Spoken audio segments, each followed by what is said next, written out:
السلام علیکم ناظرین، میں ہوں آپ کا ہوسٹ ملک ساجد اور اس وقت ہم موجود ہیں سریکی وسیب کی شان سریکی وسیب کی مان رانا فراز نون صاحب کے ساتھ، جنہوں نے سریکی وسیب کی بیلٹ کی آواز کو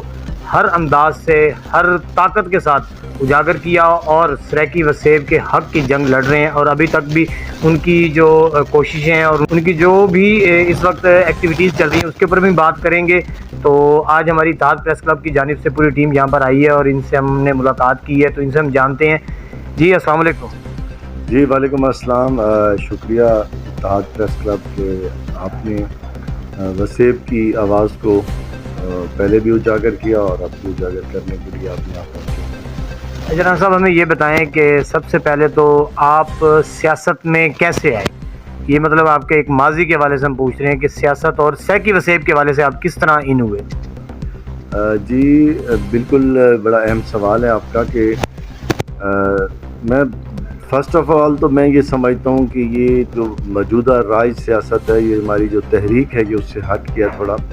یہ فنڈامنٹل رائٹس کی جد و جہد ہے، اپنے وسائل پہ اپنے اختیار کی بات ہے، ڈی سینٹرلائزیشن آف پاور کی بات ہے، وسائل کی منصفانہ تقسیم کی بات ہے، اور یہ اس طرح کی رائج سیاست سے تھوڑا سا میں سمجھتا ہوں کہ مختلف ہے، جس میں ضمیر فروشی، جس میں آپ کہہ رہے ہیں کہ لوگوں کے مینڈیٹ کا سودا کیا جاتا ہے اور اپنے مفادات کو ترجیح دے کر ہمیشہ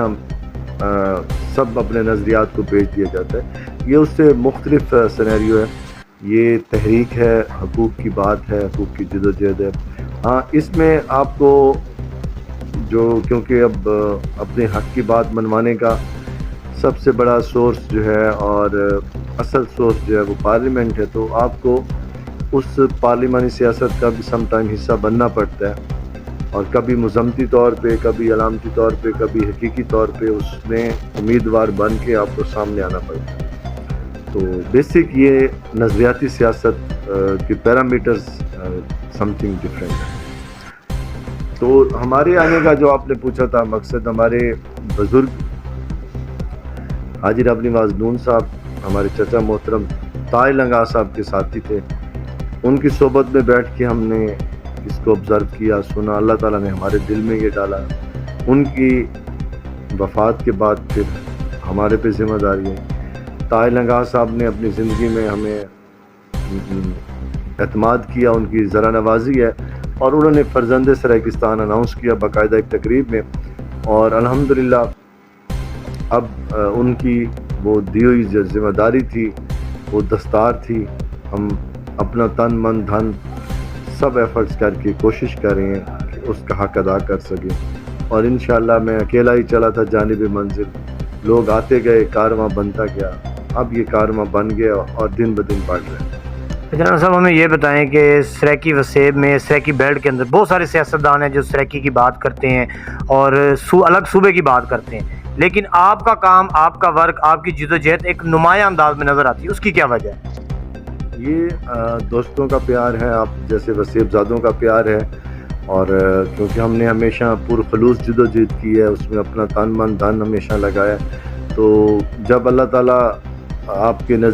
جذبے سچے ہوں اور جدوجہد آپ کی پرخلوص ہو تو اللہ تعالیٰ ضرور آپ کو منزل کے قریب بھی کرتے ہیں اور منزل سے ہم کنار بھی کرتے ہیں۔ تو انشاءاللہ ہمیں بھی اللہ تعالیٰ کی ذات پہ پورا یقین ہے کہ ہم جلد اپنی منزل تک پہنچیں گے۔ چلو سر یہ بتائیں کہ اس وقت جو موجودہ صورتحال چل رہی ہے سیاست کی، سپریم کورٹ میں بھی کلیش بازی ہو رہی ہے، جو ہماری مرکزی حکومت ہے اس کے حوالے سے بھی، پی ٹی آئی کے حوالے سے بھی، تو کیا آپ کیا دیکھ رہے ہیں کہ الیکشن ہوں گے نہیں ہوں گے؟ کیا یہ مطلب اس کا کیا سینیریو نکلے گا؟ جی الیکشن تو ہوں گے، ہونے ہیں اور ہونے چاہیے، دیر یا جلد ہو سکتی ہے، کچھ 2 ماہ 4 ماہ آگے پیچھے ہو سکتے ہیں، لیکن میں سمجھتا ہوں کہ اس تمام رسہ کشی میں حکمرانوں کی اور اقتدار کی بڑی طاقتوں کی رسہ کشی میں بیچاری عوام پس رہی ہیں، ملک معاشی بدحالی کی بدترین سطح پر پہنچ چکا ہے۔ آپ دیکھ لیں کہ جس قدر پاکستانی روپے کی بے قدری اب ہو رہی ہے وہ تاریخ میں کبھی نہیں ہوئی، جتنا مہنگائی کا عذاب اب مسلط ہے وہ تاریخ میں کبھی نہیں ہوا۔ عوام بیچاری اب ان کے پاس رونے کی بھی سکت نہیں ہے، وہ اتنے بدحال ہو چکے ہیں کہ پہلے وہ احتجاج کرتے تھے، اب احتجاج کے قابل بھی نہیں رہے. تو میں سمجھتا ہوں کہ یہ جو عوام کی آہ و بقا ہے، اس کا خوف ہے حکمرانوں پہ کہ وہ الیکشن سے بھاگ رہے ہیں. تو ان کو پتہ ہے کہ ہم نے جو ان پہ مہنگائی کا عذاب، طوفان، کرپشن اور دوسرے معاملات مسلط کیے ہیں، یہ سب انتقام ووٹ کی صورت میں ہم سے ضرور لیں گے. تو اس لیے حکمران خوف زدہ ہیں اور بھاگ رہے ہیں الیکشن سے. لیکن الیکشن تو ہونا ہے، مہینہ، 2 مہینے، 3 مہینے، بکرے کی ماں کب تک خیر بنائے گی. ہم اپنے ساتھیوں سمیت، اپنے نظریاتی دوستوں سمیت بے شمار حلقوں میں ہمارے دوست میدان میں آ چکے ہیں. ہم انشاءاللہ ہر وقت تیار ہیں، چاہے الیکشن 14 مئی کو ہو یا اکتوبر میں ہو یا کبھی بھی ہو.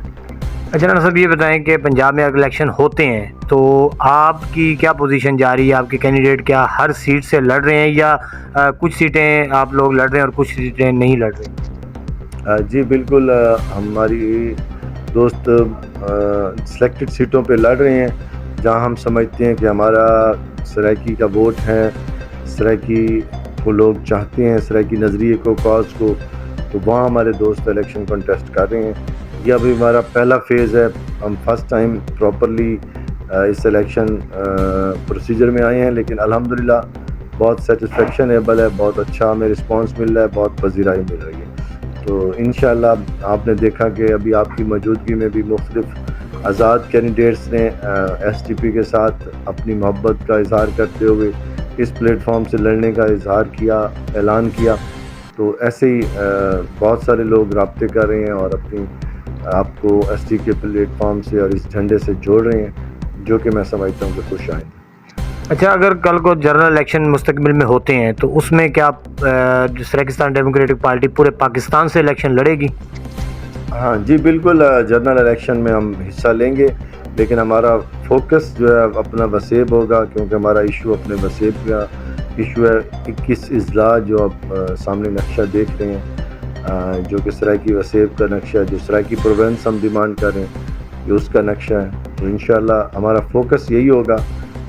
ادروائز جہاں سے بھی دوست ہمارے ویلنگ ہوں گے، اب کراچی میں ہمارے بہت سارے دوست ہیں جہاں پہ بہت ایکٹیو بھی ہیں وہ وہاں پہ، اور بہت سارے جو ہمارے ایونٹس ہوتے ہیں وہاں میں انوائٹ بھی کیا جاتا ہے. اسی طرح اسلام آباد میں بھی ہمارا یونٹ ہے، بلوچستان میں بھی ہے. جہاں دوست ہوں گے ویلنگ، وہاں ان کو ٹکٹ دیا جائے. اچھا رانا صاحب، ماضی میں اگر جائیں تو جب بھی الیکشن ہوئے ہیں اور جب بھی اس طرح کی کمپین شروع ہوئی ہے تو ہر پارٹی نے آپ کے ساتھ ملنے کی بھی کوشش کی ہے، آپ کے ساتھ انہوں نے وعدے وعید بھی کیے ہیں صوبے کے حوالے سے. تو آپ کیا سمجھتے ہیں کس سیاستدان نے صوبے کے اوپر کام زیادہ کیا؟ میرا خیال میں کام مکمل تو کسی نے نہیں کیا. تھوڑا تھوڑا اپنی عوامی پذیرائی کے لیے یا اپنے سیاسی فائدے کے لیے یوسف رضا گیلانی صاحب نے بھی کیا ہے، شاہ محمود قریشی نے کیا ہے، اور اسی طرح میرا خیال میں کہ باقی جو بلوچ نیشنلسٹ دوسری جماعتیں، انہوں نے بھی اخلاقی طور پہ ہماری ہمیشہ آواز میں اپنی آواز شامل کی ہے. اے این پی نے بھی ہمیں سپورٹ کیا ہے، سندھ نیشنلسٹ جماعتوں نے بھی ہمیں سپورٹ کیا ہے. تو باقی ہمارا اصل محسن وہ ہوگا جو اس صوبے کو عملی طور پہ عملی جامہ پہنائے اور اس کا قیام عمل کرائے. رانا صاحب، یہ بتائیں کہ سرائکی صوبے کا آپ کیا سمجھتے ہیں کہ کب تک یہ ہمارا صوبہ بن سکتا ہے، یا اسٹیبلشمنٹ، کیونکہ اسٹیبلشمنٹ کا ایک اہم کردار رہتا ہے پاکستان کی سیاست میں، پاکستان کی گورنمنٹ میں. تو کیا سمجھتے ہیں کہ صوبہ سرائکستان، یہ جو بیلٹ ہے، اس کا حق اس کو کب تک مل سکتا ہے؟ یہ تھوڑا سا اس پہ روشنی. جی اسٹیبلشمنٹ تو ڈی سینٹرلائزیشن آف پاور کی حمایت کرتی ہے، کیونکہ الحمدللہ یہ نہ کوئی پاکستان مخالف تنظیم ہے، نہ جماعت ہے، نہ ہی سرائکی وسیب نے کبھی پاکستان مخالف کو سلوگن کو سپورٹ کیا، نہ کبھی خواہش کی. یہ واحد ہماری تحریک ہے جس نے 40 سالہ جدوجہد میں کبھی کوئی وائلنس نہیں کیا، کوئی اینٹی پاکستان نعرہ نہ لگایا، نہ کسی کو لگانے دیا. تو اسٹیبلشمنٹ تو میں سمجھتا ہوں کہ اس کو سپورٹ کرتی ہے. صوبہ محاذ کی کامیابی اس کی بڑی دلیل ہے کہ 40 میں سے 40 M N A M P A candidate اس سلوگن پہ، صوبے کے سلوگن پہ کامیاب ہونا یہ اس بات کی دلیل ہے کہ جو ان کو لائے تھے وہ اس نظریے کو سپورٹ کرتے ہیں، اور آپ کو بھی پتہ ہے ان کو کون لایا تھا۔ تو میرا خیال میں کہ اگر سیاستدان بعد میں جا کے بک جائیں اپنے مفادات پہ تو وہ اس پہ پھر وہ کسی کا قصور نہیں ہے، لیکن انشاءاللہ اب جب ہمارے نمائندے، ہمارے حقیقی لوگ اسمبلیوں میں آئیں گے تو یہ میں سمجھتا ہوں کہ یہ ہمارا مقدمہ نہ صرف کامیاب ہوگا اور بلکہ ہماری منزل بھی تکمیل ہوگی۔ اچھا رانا صاحب، آپ کیا یہ سمجھتے ہیں کہ سریکی صوبے کے حوالے سے اگر ساری پارٹیاں اکٹھی ہو جائیں، ایک میز پہ ہو جائیں، جیسا کہ کچھ عرصہ پہلے رانا محمود الحسن صاحب نے بھی اسمبلی کے اندر، سینٹ کے اندر انہوں نے سریکی وسیب کی بات کی، جس طرح آپ بتا رہے ہیں گیلانی صاحب نے بھی مطلب سریکی وسیب کے حوالے سے چاہے اپنی پذیرائی کے لیے انہوں نے کی لیکن بات کی، تو اگر یہ ساری پارٹیاں ایک ٹیبل پہ اکٹھی ہو جائیں صرف سریکی صوبے کے حوالے سے، سیاست اپنی جگہ لیکن سریکی صوبے کے قیام کے حوالے سے اکٹھی ہو جائیں تو میرے خیال پہ بہت جلد صوبہ قائم ہو جائے۔ جی میں سمجھتا ہوں کہ بالکل، لیکن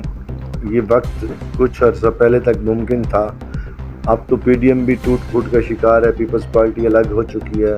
اور حالات ان کے ہاتھ سے نکل چکے ہیں۔ اب تو میں سمجھتا ہوں کہ وہ آپشن انہوں نے کھو دیا۔ اگر یہ پی ڈی ایم جس طرح باقی انہوں نے آئینی ترمیم پاس کی ہیں، اپوزیشن بھی ان کی کوئی نہیں تھی، اگر یہ صوبے کے اوپر کوئی عملی قدم اٹھا لیتے تو یہ اس وسیب میں کم از کم ناقابل تسخیر ہو جاتے ہیں، اور انہوں نے یہ غلطی کی ہے جس کا ان کو احساس آنے والے الیکشن میں شدید طریقے سے ہوگا، اور عوام اس کا جو رد عمل دے گی وہ ان کو فیس کرنا پڑے گا۔ اب میں سمجھتا ہوں کہ وقت گزرنے کے بعد اب جو ہے وہ عوامی طاقت سے صوبہ بنے گا، عوام کا جب جوش جذبہ جنون باہر سڑکوں پہ نکلے گا، اس کی ڈیمانڈ طاقتور ہوگی تو پھر یہ صوبہ بنے گا۔ اچھا رانا صاحب، آخری سوال اپنی فیلڈ کے حوالے سے کہ آپ کیا سمجھتے ہیں کہ سریکی وسیب کی جو آواز ہے اس کو اٹھانے میں سوشل میڈیا کا اور چھوٹے چینلز کا کیا کردار ہے؟ جی اپنا بالکل، اب تو میں سمجھتا ہوں سوشل میڈیا اتنا طاقتور ہو گیا ہے کہ وزیر اعظم کی پریس کانفرنس بھی اس کے بغیر ادھوری ہوتی ہے اور اس میں سوشل میڈیا کے چینل زیادہ ہوتے ہیں، تو اس کی اہمیت تو افادیت کو کوئی ڈینائی نہیں کر سکتا، جو کرتا ہے ڈینائی وہ میں سمجھتا ہوں کہ احمقوں کی جنت میں رہتا ہے۔ باقی میں سمجھتا ہوں کہ میڈیا ہر دور میں حق کی آواز بنے، ہمارے وسیب کا میڈیا، اور ہماری اس تحریک کو اگر تقویت ملی ہے تو اس میں میڈیا کا بہت بڑا رول ہے اور یہ ہمیشہ رہے گا۔ سریکی وسیب کے لیے آخر میں کوئی پیغام؟ بس وسیب کے نوجوان آگے آئیں، اپنے کینڈیڈیٹس جو سرائیکستان ڈیموکریٹک پارٹی پہ آپ کا نعرہ، آپ کا نظریہ لے کے جھنڈا اٹھا کے آئے ہیں، ان کو سپورٹ کر کے کامیاب کر کے اسمبلیوں میں لائیں تاکہ آپ کی منزل اچیو ہو سکے، ڈیسنٹرلائزیشن آف پاور ہو، وسائل کی منصفانہ تقسیم کا نظام قائم ہو الگ صوبے کے قیام کی صورت میں، اور آپ کو اپنے تمام رائٹس آپ کی دہلیز پہ مل سکے۔ تو اپنی بقا کی خاطر آپ میدان میں آئیں اور اپنے لوگوں کو کامیاب کریں۔ جی ناظرین، یہ تھے ہمارے ساتھ رانا فراز نون صاحب، اور ان کا جو سریکی وسیب کے لیے کام ہے وہ آپ کے سامنے ہے۔ تو نوجوان نسل سے یہی بات اور یہی گزارش ہے کہ اپنی دھرتی، اپنی زمین کے لیے، اپنی بیلٹ کے لیے کوشاں رہیں، نکلیں اور اپنے آپ کو مضبوط کریں۔ جی